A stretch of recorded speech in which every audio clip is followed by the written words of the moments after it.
know, if you're with person A and they talk about taking the test, we got to take the test, and then you find out, oh my gosh, I'm married to person A, but the test tells me person B is my perfect match. What am I going to do? This is not how God created us, okay?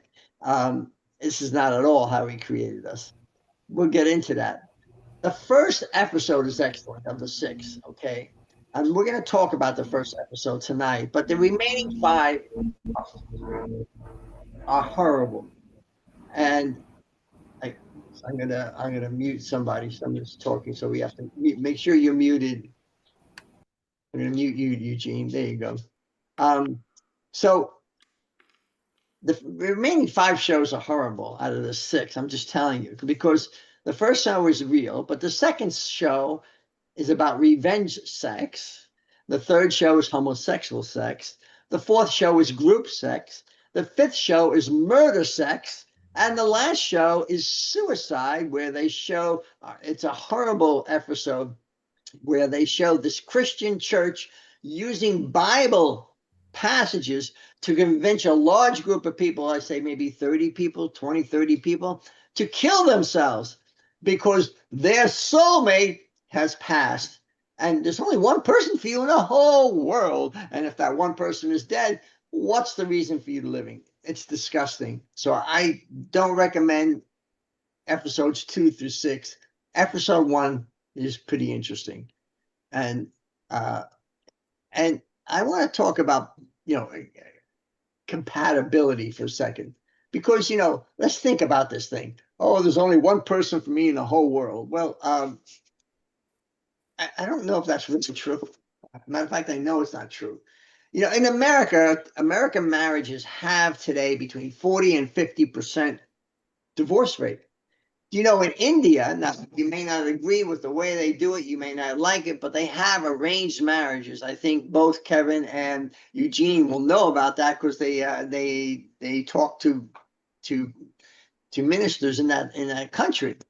Well, they have a 1% divorce rate. So it's very different. So this whole idea of compatibility, how important is compatibility? I don't know. I don't think it's that important. So I'm going to go through the episode. So the company Soul Connects, they match millions and millions of people with this soul particle text, and this is the logical conclusion of all dating apps. You don't need a dating app anymore. You need Soul Connect, right? Connect. And by the way, it's very expensive. And if you believe science is better than the Bible, which it isn't, but that's the whole premise. So the couple, they've been married for years with children and a stable life. But lots of their friends are taking the test. Have you taken a test? Testing a test. And they're getting matched with their soulmate via their soul particle. And what's happening is the couple's looking around, and it just seems that everybody they see is happier. Everybody's hugging, everybody's kissing. They must have taken a test. Everybody's taking a test. Then her brother takes the test, and also a friend of her husband. And oh my gosh, it's fantastic. They're getting married. They're happier than ever. They are in total bliss. And many, many people get jealous. They're looking at them. Why don't I have that? It's like walking on air. Now, they don't reveal this early on, but later on, cracks begin to appear in that marriage, in that quote unquote perfect marriage. But the woman starts thinking, geez, my marriage enough? I want to have this happiness. I want to have, they call this the best life ever.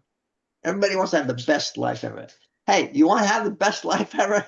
Just follow the Bible, because your best life is one decision away. It's never too late to have a happy childhood, and it's never too late to have your best life, because it's one decision away, because the best life is the life that gives you eternal life.